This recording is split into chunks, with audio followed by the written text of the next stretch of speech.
First is to learn, because you always learn in life. You must keep learning in life. You never stop learning in life. There are things that Tanzania Posta is doing that are excellent, that are perfect.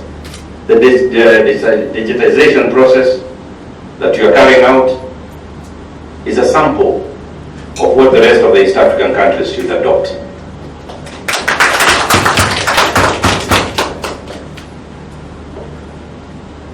And let me tell you one thing. Technology is not done just like that. You must have the capacity to do it. You must have the will to do it. I think watu wanasema lazima uwe na nia, na njia, na uwezo. Isn't it? Right now Tanzania is hosting the youngest Postmaster General in the world.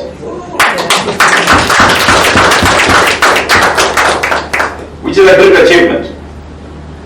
If you looked at the American elections last time, the Postmaster General was almost Trump's age.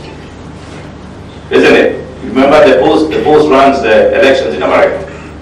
And I think one day, even the East African countries will have to do elections through the Post. That's what we believe one day it shall happen. Because the Post Office is government. You cannot differentiate, you cannot separate the postal services as governmental services. And I think if you go back to the way 1948, where we start from, and universal service fund and obligations, then we are talking about a human right to be served by the post office. So we must ask the government, and we must keep asking the governments to make sure that they support the postal services, they modernize the postal services, and the single shareholders of the post offices, they invest in the post offices. Then they will get value of what the postal services network offers. So to me, it's the easiest way. If governments can utilize the postal services, it is the easiest way to make people equal. I'm aware that there's Huduma services here, and there's Huduma services in Kenya. Huduma services is the best and easiest way to make a nation equal, because then you have services to every corner of the country using the postal network. So it's something that as post offices we are working on in Kenya, we are working on in Tanzania, Uganda. I think they're introducing the Huduma services. But you know, I've been in the post office for the last couple of years. Not as many as some of our colleagues I know. I was sitting up there at the PMG's office, and he was telling me he's worked, I was looking at the pictures of PMGs, and he's told me he's worked with all of them. But then there was one picture of Nyerere, and asked him whether he worked with Nyerere. But,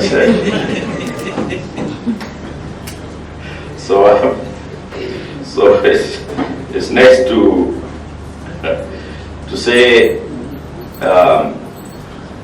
the networks. I think that's what I was talking about. It's of East Africa. For instance, in the reason why we are making sure that we start with Tanzania is that vikao to discuss zimekuwa tangu sijui lini. Tutafanya mabosi PMG wanakuja, mtafanya lini? So we stop talking, tuache gumzo na hakuna dalili ya kufanya kazi. So what we said, and with that we had a meeting with Babu, with PMG, and we told Babu we are not going to wait for these declarations. We are going to start as a sample, then the rest of the world, the rest of the countries can follow. We have 2.3, actually very many points between Kenya and Tanzania. You can take goods from Mwanza, sio lazima uzilete Dar es Salaam. You can take goods from Mwanza, pitia Musoma, Isibania, zimezifika Kenya. Sawa? Unaweza toa Moshi, ipitie, ingie, towards Voi. Si ndio? Ya Dar es Salaam inaweza pitia Lungalunga, Mombasa. Isn't it? Sasa sahi, what we do is that we take something from Kisumu to Nairobi to Dar es Salaam to Arusha. That is 3,000 kilometers. Alafu kama unaipeleka Musoma, which is next door, so unatoa Migori, Kisumu, Nairobi, Dar es Salaam, Arusha, sijui Mwanza, Musoma. That is 5,000 kilometers. Mtu ambaye alitoka na ndege Kisumu wakati huo amefika Washington, amerudi, amepika samaki, ugali, nini, because it takes that's 4 days. We need to realize and to sit down and build that network. So our operations guy need to look at those countries from a small angle. So you build a network that is together, so that you save a lot of money and a lot of time. Because where we are going now, we need to be the drivers of e-commerce. The future of the post will be on e-commerce. That's what I believe. In about 10, 15 years, there will not be boxes. Hizi masanduku hii tumezoea at the wall, they won't be there. Believe me. A lot of postal family don't never like to believe it. But unfortunately, it won't be there. Because we are becoming lazy. Isn't it? If I can tell you, anybody here with an 18-year-old kid, mtoto zaidi ya maybe 18, even 25 or even 30, you might find they have never eaten like that. They have never. Isn't it? In fact, my kids ask me, lakini exactly, dad, exactly. Yeah? Unafanya kazi gani? Yeah? What's your job? They say, no, I go so that I get money to pay the school fees. But what do you do? Write letters?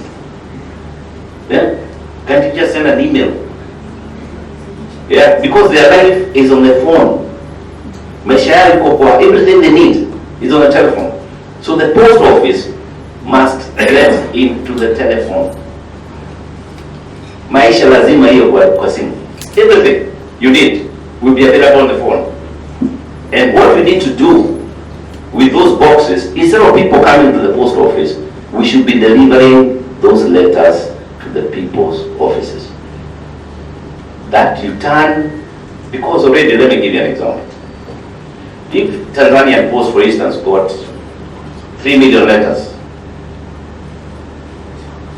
last year, and you charged only 100 shillings to deliver those letters, instead of people coming to the post office, you deliver. That is 300 million. Is it 300 million or 3 billion?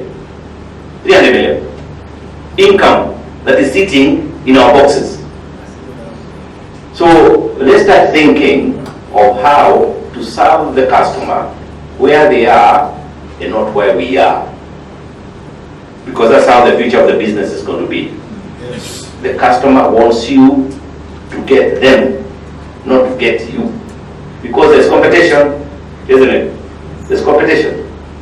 So we need to move with the competition today. We also talked with the Postmaster General and with the Public Secretary. Why can we combine and make it a serious area? Use your, we stop thinking small and think of how we can integrate all these things. Then we become a force. Because it's actually totally useless to have an ailing airline. But if you combine it and have it becomes a logistical giant of an airline. So to me, we are here to start something big, hopefully for not just ourselves, but for generations to come, to actually work together. I was very proud to pass through Dodoma to see the Magufuli City, excellent new concept, and I had a chance to actually wave at our great president through when she was going to work. She's my favorite president in the world, by the way. And I'm sure one of these chances I'll have a chance to meet her. But I think she's a symbol. She's a symbol of unification of East Africa. She brings a lot of calmness into the region, which every East African appreciates. So ile Mungu ambao ametusaidia, we need to appreciate. The miracle can happen in Tanzania, but the lesson is not just for Tanzanians. It's for all African states. Isn't it? It gives calmness. It helps all of us to sober up and realize we are actually one family. So she brings a lot of motherly approach to the things that we are doing. And I think for Kenya, especially Kenya and Tanzania right now, I think we are at peace with each other. And this, I think, is an opportunity that we need to take to do business so that we can bring up both our economies. I want to thank you so much and wish you all God's blessings. Thank you very much. Ndugu Postamasta Mkuu, kazi yangu ni ndogo tu, kutoa shukrani. Basi kwa niaba ya Shirika la Posta na wafanyakazi wake kwa ujumla, tunapenda kutoa shukrani zetu za dhati kwa kupata ugeni wako siku ya leo. Tumefarijika sana na tunaamini kwamba ujio wako au ziara yako hii nchini kwetu na kwa Shirika la Posta itakuwa ni chachu ya mashirikiano pale ambapo tulikuwa angalau kuna mikwamo. Baada ya ziara hii nafikiri mambo yatakuwa smooth, ili ni biashara katika nchi zetu hizi mbili basi ziprosper. La pili,